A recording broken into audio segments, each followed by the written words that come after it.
তো নেকাব মুসলমানদের ড্রেসই না, নেকাব মুসলমানদের ড্রেসই না। ইহুদি নারীরা যখন যখন অন্য ব্যবসাবৃত্তি করতো অথবা অন্য কোনো নিষিদ্ধ কার্যক্রম করতো তখন নেকাব পরতো, আর উনি যেটা পড়তেন এটা নাম হলো হিজাব। হিজাব হইল মুসলমানের ড্রেস, বাট নেকাব মুসলমানের ড্রেসই না। সম্প্রতি এক ব্যক্তি দাবি করেছেন নেকাব মুসলমানদের ড্রেস নয়, ইহুদি নারীরা বেশ্যাবৃত্তি করার জন্য নেকাব পরতো। কোরআন সুন্নাহর আলোকে নেকাবের শরী অবস্থান জানতে চাই, আর এ ধরনের কথা বলা সার্বিক দৃষ্টিকোণ থেকে কতটা সমীচীন বলে আপনি মনে করেন? দেখুন, নেকাব এটা শরঈ ড্রেস, এবং এটা শরঈ ড্রেস হওয়া নিয়ে খুব বেশি একটা মতপার্থক্য আজকের মুসলিম বিশ্বের স্কলারদের মধ্যে নেই। হ্যাঁ, খুবই অল্প সংখ্যক ওলামা ইকরাম বিভিন্ন দেশে, বিশেষ করে পশ্চিমা ওয়ার্ল্ডে আছেন। ইরানের শিয়াদের মধ্যে কিছু আছেন যারা মনে করেন যে মেয়েদের চেহারা এটা তার পর্দার অন্তর্ভুক্ত নয়। মূলত নবী করিম সাল্লাল্লাহু আলাইহি সাল্লামের সময় মাথার উপরে যে ওড়না সেটা মেয়েরা টেনে দিতেন।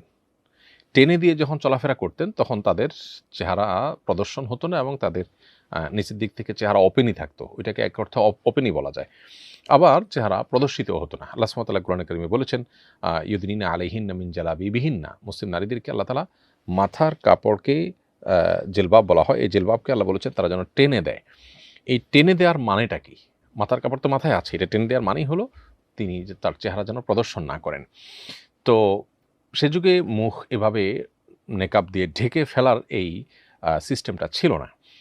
কিন্তু মুখ এটা মানুষের সৌন্দর্যের রাজধানী। আল্লাহ তাআলা কোরআনে কারিমে যেখানে বলেছেন, ওয়ালা ইউবদিনা যিনাতাহুন্না ইল্লা মা যাহারা মিনহা, আর যা বলেছেন আল্লাহ তাআলা, ওয়ালা ইউবদিনা যিনাতাহুন্না ইল্লা লিবুলাতিহিন্না ইলা আখিল আয়া।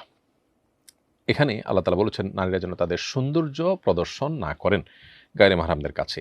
এখন মানুষের মুখাবয়ব হলো তার সৌন্দর্যের রাজধানী, বিধায় এটা প্রদর্শন করে বেড়ানো এক জিনিস আর খোলা রাখা আরেক জিনিস। কেউ যদি খোলা রাখতে চান, ওকে, তিনি ওড়না পরে প্রদর্শন যেন না হয় সেদিকটা খেয়াল রাখবেন, কারণ তিনি সৌন্দর্য প্রদর্শন করলে কোরআন আয়াতের খেলাফ হলো।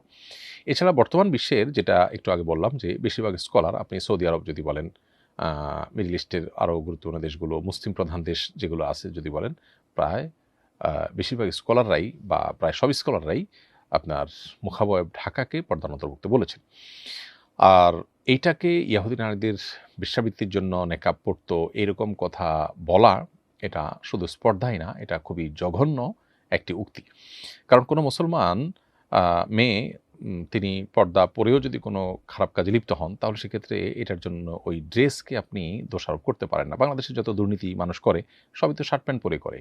হাতে গোনা কিছু কয়জন আছে শার্ট প্যান্টের বাইরে অন্য লেবাস পরে? শতকরা 90-99% মানুষ যারা দুর্নীতি করে, খারাপ কাজ করে, তারা তো ওই ড্রেসই পরে।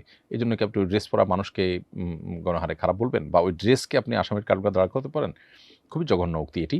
এবং এটা মুসলমানদের ড্রেস নাকি মুসলমানদের ড্রেস না, শরিয়া এটাকে কিভাবে দেখে না দেখে এ বিষয়ে বলার জন্য তো শরিয়া এক্সপার্ট হওয়ার কথা। যিনি মন্তব্য করেছেন তিনি তথাকথিত একটা সাংস্কৃতিক সংগঠনের লোক, এবং তার রাজনৈতিক পরিচয় আছে আমরা শুনেছি। তো এই ভদ্রলোক তিনি এই বিষয়ে মন্তব্য করার জন্য উপযুক্ত কিনা, তিনি নিজে এই বিষয়ে এক্সপার্ট কিনা, এ বিষয়ে যদি কোনো শরিয়া বিশেষজ্ঞ কথা বলতেন, কোনো আলেম, কোনো স্কলার কথা বলতেন, যিনি ইসলামিক সাবজেক্টে পড়াশোনা করেছেন, তিনি কথা বলতেন, তাহলে বিষয়টা মানানসই হতো। খুবই দুর্ভাগ্যজনক যে আমাদের দেশে সব বিষয়ে কথা বলার জন্য এক্সপার্ট হওয়া দরকার আছে। হেলথ বিষয়ে কথা বলার জন্য একজন ডাক্তার হতে হয়, অন্য বিষয়ে কথা বলার জন্য সে বিষয়ে বিশেষজ্ঞ হতে হয়, কিন্তু ধর্মের বিষয় বা ইসলামের বিষয়ে কোনো মন্তব্য, বিশেষ করে নেগেটিভ মন্তব্য করার জন্য ইসলামের ব্যাপারটিকে যত বিকৃতি করে উপস্থাপন করা হোক না কেন, তার জন্য কোনো যোগ্যতার প্রয়োজন হয় না। খুবই দুর্ভাগ্যজনক একটি বাস্তবতা আমাদের দেশে, এবং যিনি এটা করেছেন তিনি না বুঝে করে থাকলে আমরা তাকে আহ্বান করব তিনি যেন তওবা করেন এবং তার ভুল তিনি স্বীকার করেন।